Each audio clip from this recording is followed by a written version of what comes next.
साथियों नमस्कार। आज हम लोग समसामयिक घटना चक्र की जो ई दृष्टि करंट अफेयर का जो वार्षिकांक है, वार्षिक संकलन है, उसको आज हम लोग शुरू कर रहे हैं।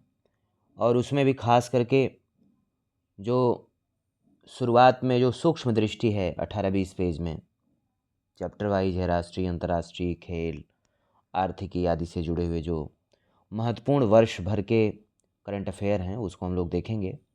या आपके लिए आने वाली जो पीसीएस की परीक्षा है उसमें उपयोगी है, या अन्य जो भी परीक्षा उत्तर प्रदेश से संबंधित है, उत्तर प्रदेश लोक सेवा आयोग से संबंधित है, अथवा आप राष्ट्रीय स्तर के जो इसमें करंट अफेयर हैं वह किसी भी परीक्षा में जो अभी आपकी हाल फिलहाल में 2 महीने 3 महीने में होनी है, उन सभी में आपके लिए उपयोगी है।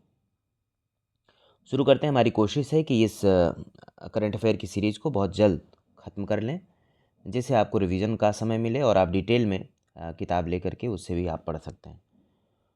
तो सबसे पहले राष्ट्रीय घटनाओं को दिया गया है, इसमें देखते हैं 13 सितंबर 2025 को, और इसमें जो संकलन है वो 1 सितंबर 2024 से 15 सितंबर 2025 तक, यानी लगभग 1 वर्ष का संकलन है।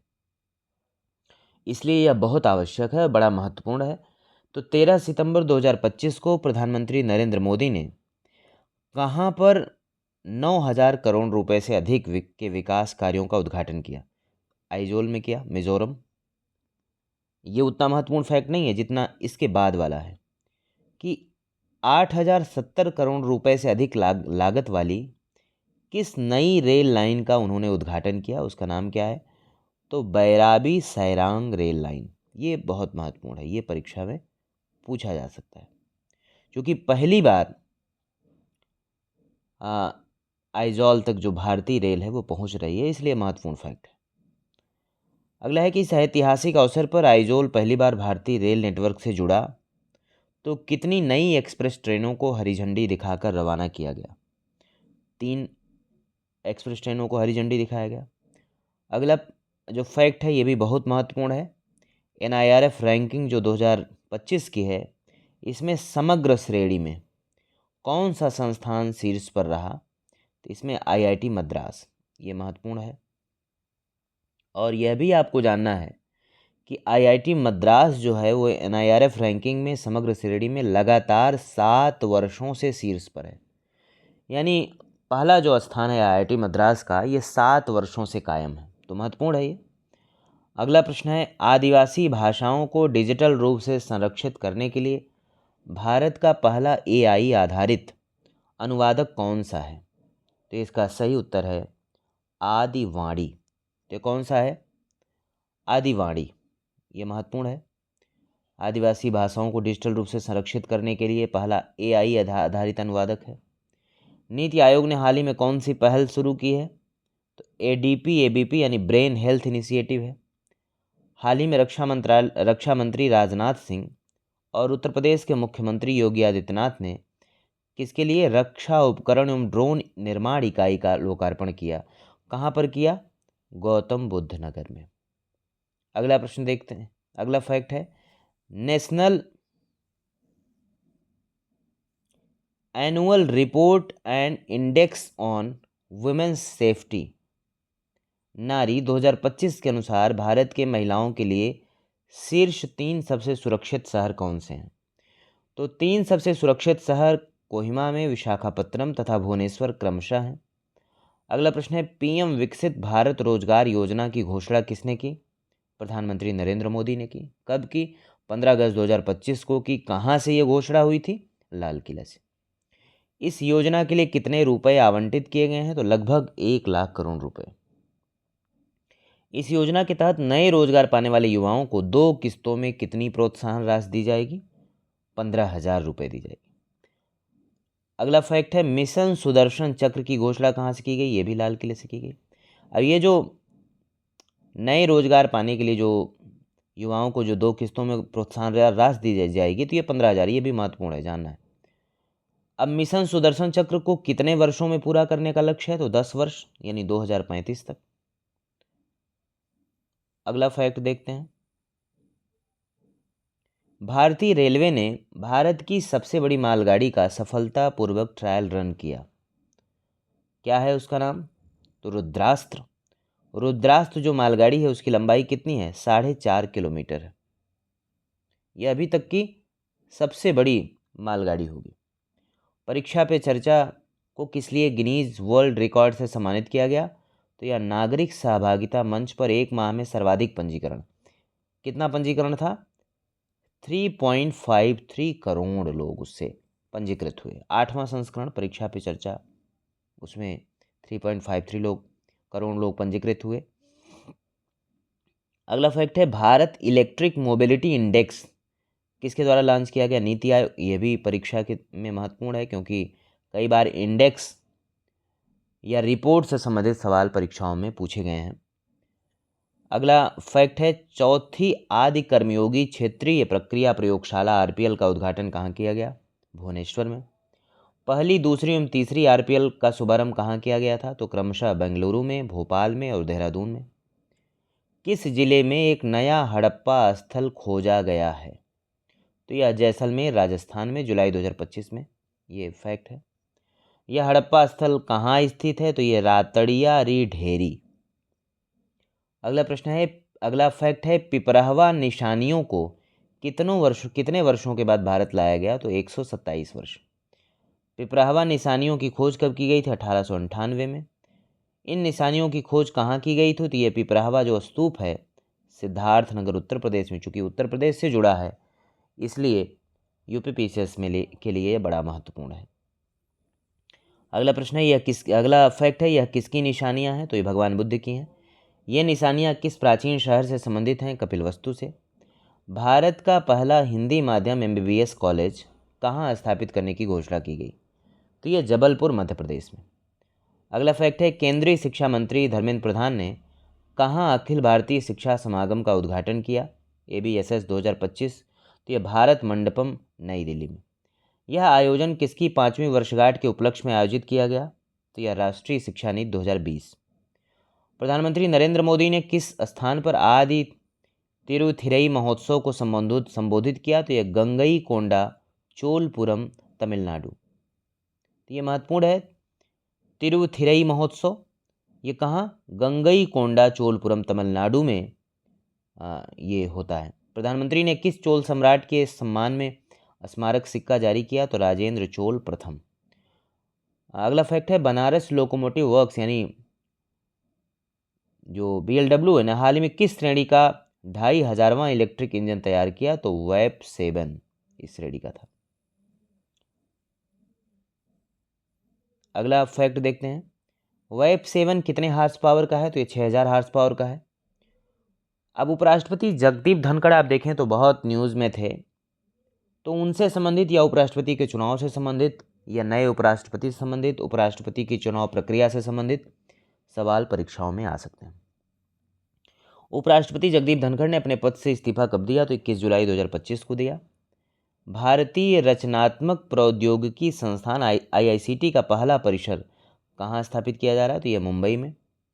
पीएम नरेंद्र मोदी ने 5400 करोड़ रुपए से अधिक की कई विकास परियोजनाओं का उद्घाटन और शिलान्यास कहाँ किया? दुर्गापुर पश्चिम बंगाल में किया।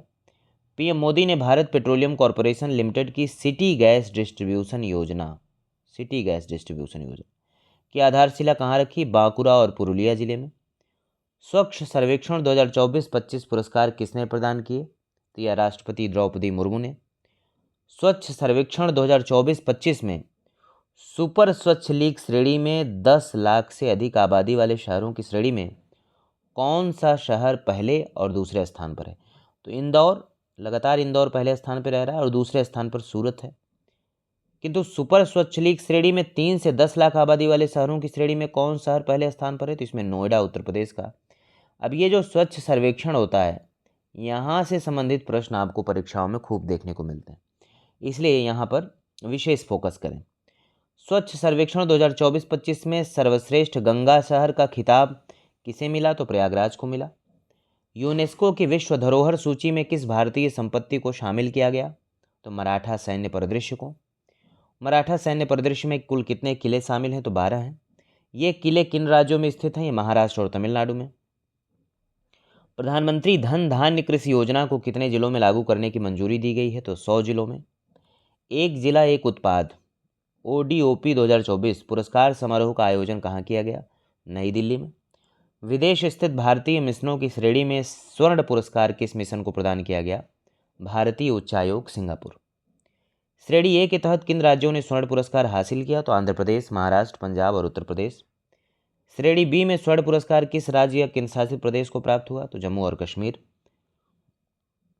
किन जिलों ने श्रेणी ए कृषि हेतु स्वर्ण पुरस्कार हासिल किया? तो गुंटूर आंध्र प्रदेश मिर्च के लिए और रत्नागिरी महाराष्ट्र में अल्फांसो आम के लिए।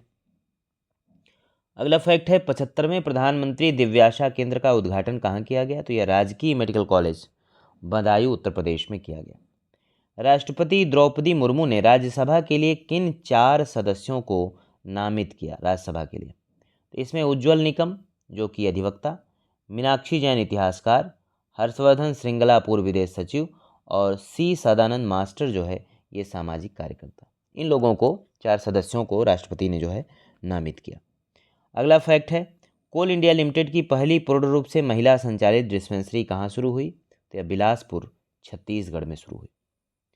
अगला फैक्ट देखते हैं भारत की 16वीं जनगणना कब आयोजित करने की घोषणा की गई? ये बहुत महत्वपूर्ण है।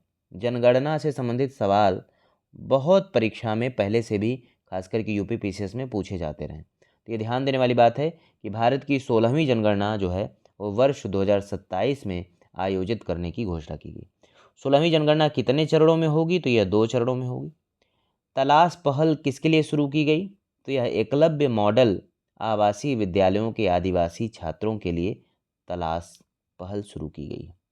तलाश का जो पूर्ण रूप क्या है? उसका full form tribal aptitude life skills and self esteem hub. किसकी 125वीं जयंती मनाए जाने के प्रारंभिक कार्यक्रमों के क्रम में स्मारक डाक टिकट जारी किया गया? तो ये ध्यान रखने वाली बात है 125वीं जयंती श्यामा प्रसाद मुखर्जी की। इस डाक टिकट को डिजाइन किसने किया? नेनू गुप्ता ने किया। बिहार सरकार ने किस आयोग को पहली बार गठन की मंजूरी दी है? तो बिहार युवा आयोग। अगला फैक्ट है बिहार सरकार ने सरकारी नौकरियों में राज्य की मूल निवासी महिलाओं को कितने प्रतिशत क्षैतिज आरक्षण देने की नीति बनाई है? तो ये 35%। अत्याधुनिक फेनोम इंडिया राष्ट्रीय बायोबैंक का उद्घाटन कहाँ हुआ? तो CSIR IGIB दिल्ली में। केंद्रीय मंत्रिमंडल द्वारा खेलो भारत नीति 2025 को कब मंजूरी दी गई? 1 जुलाई 2025 को। खेलो भारत नीति जो है ये महत्वपूर्ण है, खेलो भारत नीति 2025, क्योंकि खेलो भारत नीति जो है वो राष्ट्रीय खेल नीति 2001 का स्थान लेगी। ये महत्वपूर्ण है। उत्तर प्रदेश कैबिनेट ने किन 2 एक्सप्रेसवे को जोड़ने के लिए नए लिंक एक्सप्रेसवे हेतु ग्रीन फील्ड लिंक एक्सप्रेसवे के निर्माण को मंजूरी दी? तो ये आगरा लखनऊ एक्सप्रेसवे और पूर्वांचल एक्सप्रेसवे। अगला फैक्ट है किस राज्य सरकार ने आकांक्षात्मक विकास खंड योजना के तहत वर्ष 2024-25 की वार्षिक डेल्टा रैंकिंग जारी की? तो ये उत्तर प्रदेश ने जारी की। वर्ष 2024-25 की डेल्टा रैंकिंग में कौन सा विकास खंड शीर्ष पर है उत्तर प्रदेश में? तो इसमें जालौन जनपद का जालौन विकासखंड, रामपुरा जालौन का, देवकली गाजीपुर का, विशुनपुरा कुशीनगर और मड़िहान पटेहरा मिर्जापुर। अगला फैक्ट है क्यूएस वर्ल्ड यूनिवर्सिटी रैंकिंग 2026 में कितने भारतीय संस्थानों को स्थान मिला? तो 54 संस्थानों को।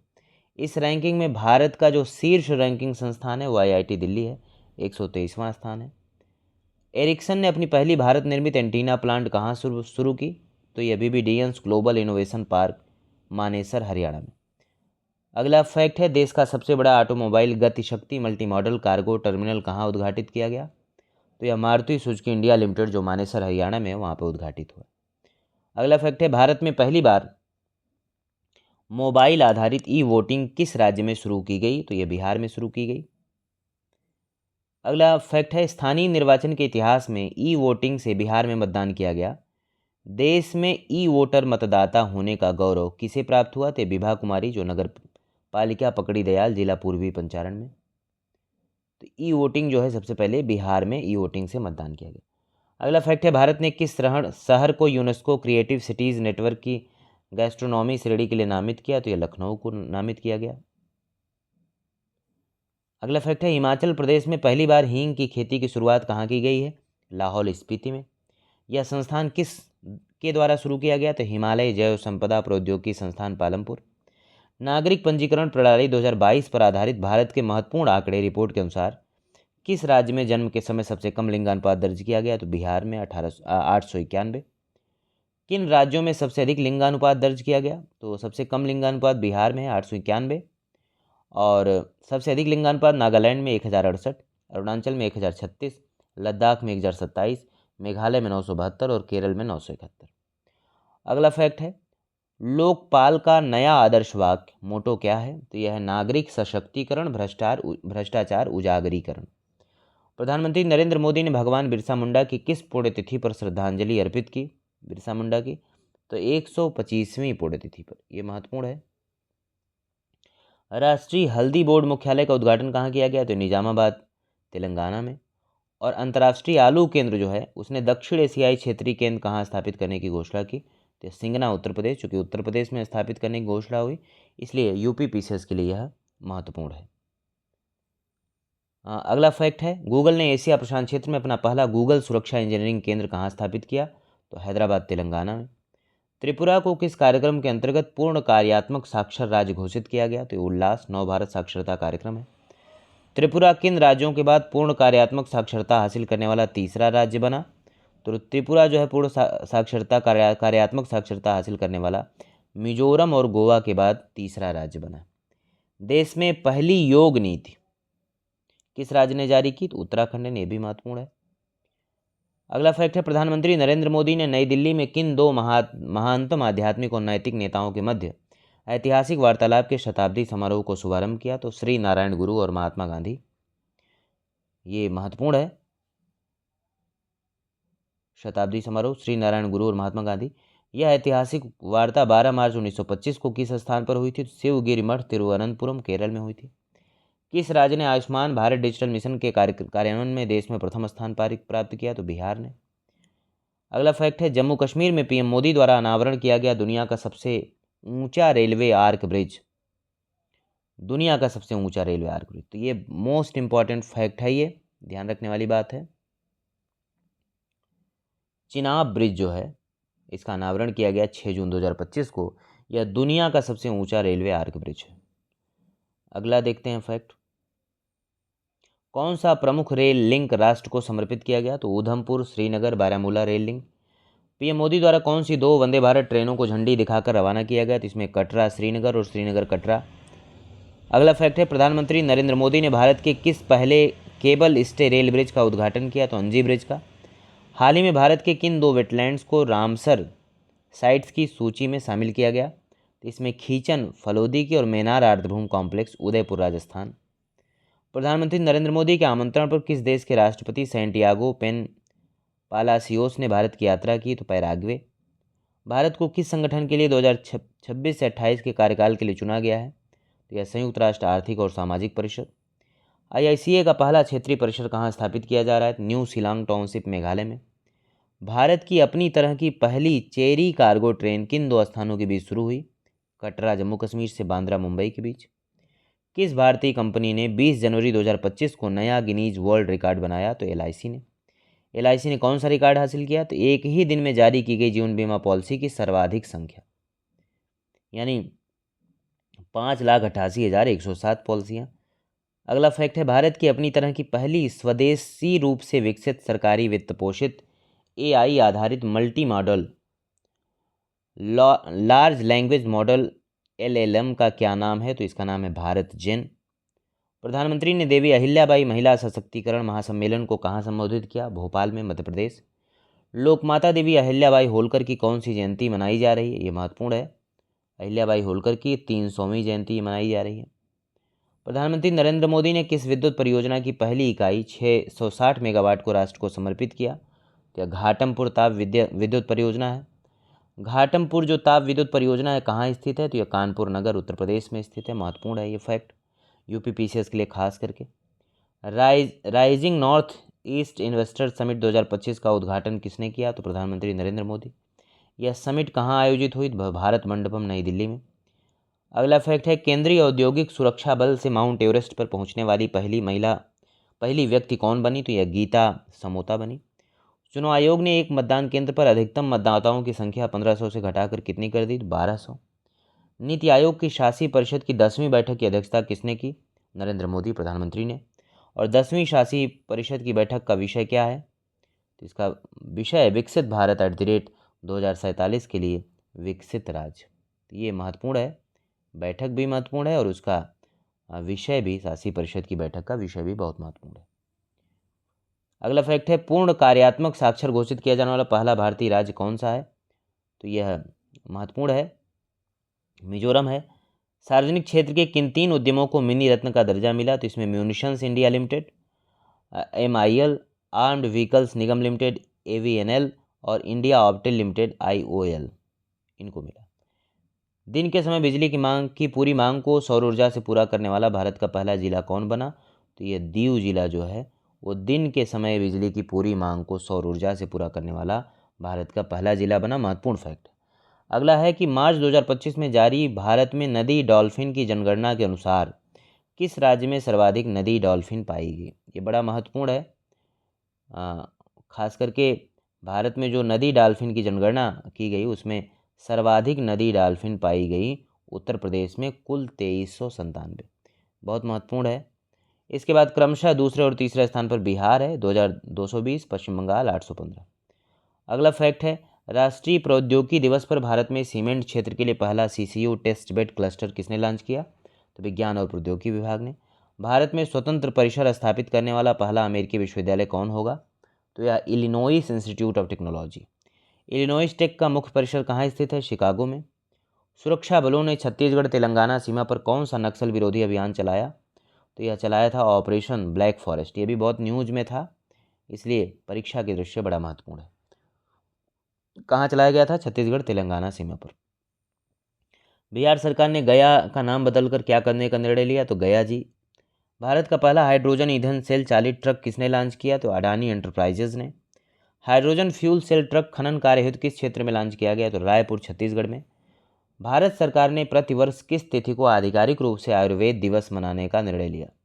आधिकारिक रूप से आयुर्वेद दिवस, तो यह 23 सितंबर को। किस शहर को देश का पहला भिक्षावृत्ति मुक्त शहर घोषित किया गया? तो इंदौर, मध्य प्रदेश को। केंद्रीय मंत्रिमंडल ने इंडिया सेमीकंडक्टर मिशन के तहत वाईईडा यानी जेवर हवाई अड्डे के पास उत्तर प्रदेश में किस इकाई की स्थापना की मंजूरी दी? तो 6ठी इकाई को। अगला फैक्ट है, यह इकाई किनका संयुक्त उद्यम है? तो यह HCL और फॉक्सकॉन का। किस शहर को विश्व स्वास्थ्य संगठन के आय अनुकूल शहरों और समुदायों के वैश्विक नेटवर्क में शामिल किया गया? तो कोझिकोड को। सौर ऊर्जा और स्वच्छ जल की उपलब्धता वाला त्रिपुरा का पहला हरित गांव कौन सा बना? रंगाचिर्रा। केंद्रीय आयुर्वेदीय विज्ञान अनुसंधान परिषद ने किन 2 दुर्लभ आयुर्वेदिक पांडुलिपियों को पुनर्जीवित किया? तो यह थी द्रव्य रत्नाकर निघंटु एवं द्रव्य नामाकर निघंटु। द्रव्य रत्नाकर निघंटु के लेखक कौन है? मुदगल पंडित। और द्रव्य नामाकर निघंटु किस विद्वान रचित है? तो भीष्म वैद्य। अगला फैक्ट है, नवीनतम गणना के अनुसार भारत की तटरेखा की कुल लंबाई कितनी है? तो यह 11,098.81 किलोमीटर। नई गणना में सर्वाधिक तटरेखा वाला राज्य कौन सा है? तो ये पहले भी सर्वाधिक तटरेखा जो है वो गुजरात के पास थी, 23,340.62 किलोमीटर। सर्वाधिक तटरेखा वाला केंद्र शासित प्रदेश कौन है? तो अंडमान निकोबार द्वीप समूह है, 3,083.50 किलोमीटर। किस राज्य ने भारत का पहला ट्रांस मीडिया मनोरंजन शहर स्थापित किया? तो ये आंध्र प्रदेश ने। इस शहर को क्या नाम दिया? Creator land. वर्ष 2025-26 के लिए संसदीय प्राक्कलन समिति का अध्यक्ष किसे चुना गया? तो संजय जायसवाल को, बीजेपी के संजय जायसवाल ये संसदीय प्राक्कलन समिति के अध्यक्ष चुने गए। सार्वजनिक उपक्रम समिति का अध्यक्ष किसे चुना गया? तो बैजयंत पांडा जो बीजेपी के हैं उनको चुना गया। भारत का पहला समर्पित डीप वाटर कंटेनर ट्रांसशिपमेंट बंदरगाह कौन सा बना? तो विंझिजम अंतर्राष्ट्रीय बंदरगाह। विंझिजम बंदरगाह कहाँ स्थित है? तो तिरुवनंतपुरम, केरल में। अगला फैक्ट है, सशस्त्र बलों के लिए किस अस्पताल ने पहली बार 3D माइक्रोस्कोप का उपयोग करते हुए न्यूनतम चीरफाड़ वाली ग्लूकोमा शल्य चिकित्सा की? तो army hospital, research and referral, नई दिल्ली। भारत का पहला क्वांटम कंप्यूटिंग वैली कहाँ स्थापित किया जा रहा है? तो अमरावती, आंध्र प्रदेश में। अमेरिका के किस नेता ने भारत की यात्रा की? जेडी वेंस उपराष्ट्रपति ने, 21 से 24 अप्रैल। जेडी वेंस की पत्नी उषा वेंस किस भारतीय राज्य से संबंधित हैं? आंध्र प्रदेश से। मोदी मेमेंटो म्यूजियम कहाँ स्थापित किया गया? तो यह मोतिहारी, बिहार में। पहलगाम आतंकी हमला कहाँ हुआ था? बहुत न्यूज में था पहलगाम आतंकी हमला। अनंतनाग में, जम्मू और कश्मीर, 22 अप्रैल 2025। भारत का पहला इंटीग्रेटेड लीवर हैबिलिटेशन सेंटर कहाँ स्थापित किया गया? नई दिल्ली में। इंडिया स्टील 2025 का छठा संस्करण कहाँ आयोजित हुआ? तो मुंबई, महाराष्ट्र में। अगला फैक्ट है, कोयला खनन हेतु पेस्ट भरण प्रौद्योगिकी पेस्ट फिल टेक्नोलॉजी का उपयोग करने वाला भारत का पहला कोयला पीएसयू कौन है? तो यह साउथ ईस्टर्न कोलफील्ड लिमिटेड या सीसीएल है। 23वें विधि आयोग का अध्यक्ष किसे नियुक्त किया गया? यह मोस्ट इंपॉर्टेंट है। 23वें विधि आयोग का अध्यक्ष न्यायमूर्ति दिनेश माहेश्वरी सर्वोच्च न्यायालय के पूर्व न्यायाधीश से इन्हें नियुक्त किया गया। कौन सी दो भारतीय शास्त्रीय रचनाओं की पांडुलिपियों को यूनेस्को की memory of the world register में शामिल किया गया? ये भी बहुत महत्वपूर्ण है। तो इसमें नाट्यशास्त्र जो भरत मुनि का है और श्रीमद् भगवद गीता। किस राज्य ने आदर्श संस्कृत ग्राम कार्यक्रम शुरू किया? तो उत्तराखंड ने। किस शहर ने सैनिटरी तथा बायोमेडिकल कचरे के 100% पृथक्करण, संग्रह और प्रसंस्करण का मानक हासिल किया? तो कराड़ शहर है, जिला सतारा, महाराष्ट्र का।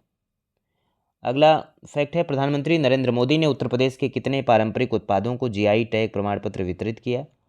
तो 21 उत्पादों को वर्ष 2024 में जो जीआई टैग प्राप्त हुआ था उन्हें नरेंद्र मोदी जी ने उत्तर प्रदेश के में जो है वो उन्हें वितरित किए प्रमाण पत्र। उत्तर प्रदेश का कौन सा क्षेत्र जीआई हब बन गया है? तो उत्तर प्रदेश का जो काशी क्षेत्र है वो जीआई हब बन गया है। बनारस के किन उत्पादों को भौगोलिक संकेतक जीआई टैग प्रदान किया गया? तो शहनाई को, तबला को, ठंडई को, लाल पेड़ा को, लाल भरवा मिर्च को, तिरंगी बर्फ़ी को, भित्तिचित्र को, चिरई गांव करौंदा को, धातु ढलाई शिल्प को। इतनी चीज़ें जो है बनारस की जो है उन्हें जीआई टैग मिल चुका है। अगला फैक्ट है, किस मंत्रालय द्वारा पंचायत उन्नति सूचकांक की पहली बेसलाइन रिपोर्ट जारी की गई? तो ये पंचायती राज मंत्रालय द्वारा। किस राज्य की सबसे अधिक ग्राम पंचायतों को फ्रंट रनर श्रेणी में रखा गया? तो इसमें गुजरात को 346 ग्राम पंचायतें हैं उनको रखा गया। गुजरात के बाद कौन सा राज्य दूसरे स्थान पर है? तेलंगाना की 270 ग्राम पंचायतें हैं। भारत सरकार के अनुसार बेटी बचाओ बेटी पढ़ाओ योजना के कार्यान्वयन से जन्म के समय राष्ट्रीय लिंगानुपात वर्ष 2014-15 के 918 से बढ़कर 23-24 में कितना हो गया? तो यह 930 हो गया। किस राज्य ने डॉल्फिन सफारी बनाने की घोषणा की? तो डॉल्फिन सफारी बनाने की घोषणा उत्तर प्रदेश में हुई, वाराणसी में। केंद्रीय मंत्री प्रहलाद जोशी द्वारा भारत की पहली एआई संचालित सौर निर्माण इकाई कहाँ शुरू की गई? तो यह सूरत, गुजरात में। हाल ही में किस राज्य ने विधानसभा में सांकेतिक भाषा शुरू की? तो पंजाब। भारत का पहला पीपीपी मॉडल आधारित ग्रीन वेस्ट प्रोसेसिंग प्लांट कहाँ स्थापित किया जा रहा है? तो यह बिचौली, हप्सी, इंदौर में। यह ग्रीन वेस्ट प्रोसेसिंग प्लांट। प्रधानमंत्री नरेंद्र मोदी को किस देश का सर्वोच्च नागरिक सम्मान grand commander of the order of the star end of the Indian ocean दिया गया? तो यह मॉरिशस। भारत का पहला vertical by facial solar plant कहाँ स्थापित उद्घाटित किया गया? ओखला विहार मेट्रो स्टेशन, दिल्ली। स्वावलंबनी कार्यक्रम किस मंत्रालय द्वारा शुरू किया गया? तो यह कौशल विकास एवं उद्यमिता मंत्रालय। गुजरात सरकार स्वावलंबनी कार्यक्रम का उद्देश्य क्या है? तो पूर्वोत्तर भारत में महिला उद्यमिता को बढ़ावा देना। गुजरात सरकार ने राज्य का पहला जैव विविधता धरोहर स्थल किसे घोषित किया? तो यह इनलैंड मैंग्रोव गुनरी स्थल कच्छ को। विश्व का पहला महामृत्युंजय यंत्र कहाँ स्थापित किया गया? तो यह तपोवन आश्रम जो है प्रयागराज, वहाँ स्थापित किया गया। भारत के लोकपाल ने प्रतिवर्ष किस तिथि को लोकपाल दिवस मनाने का निर्णय लिया? तो 16 जनवरी को। ये भी महत्वपूर्ण है। 18वां प्रवासी भारतीय दिवस सम्मेलन 2025 कहाँ आयोजित किया गया? तो भुवनेश्वर, उड़ीसा में पहली बार। यह भी बहुत महत्वपूर्ण फैक्ट है। अगला फैक्ट है, सम्मेलन में मुख्य अतिथि के तौर पर किसने भाग लिया? प्रवासी जो सम्मेलन हुआ इसमें क्रिस्टीना कॉर्ला कंगालू त्रिनिदाद और टोबैगो की राष्ट्रपति थी। हाल ही में किस चिड़ियाघर में भारत का पहला वन्यजीव जैव बैंक स्थापित किया गया? तो Padmaja Naidu Himalayan zoological park, Darjeeling में। केंद्रीय मंत्रिमंडल द्वारा किस नए रेलवे जोन को पूर्वव्यापी मंजूरी दी गई है? तो कौन सा एक नया रेलवे जोन होगा? तो साउथ कोस्ट रेलवे। 76वें गणतंत्र दिवस समारोह के मुख्य अतिथि कौन थे? प्रबावो सुबियांतो, इंडोनेशिया के राष्ट्रपति। यह भी बहुत महत्वपूर्ण फैक्ट है। प्रधानमंत्री द्वारा महाकुंभ मेला 2025 के दौरान श्रद्धालुओं की सहायता के लिए किस चैट बॉट को लॉन्च किया गया? तो कुंभ सहायक।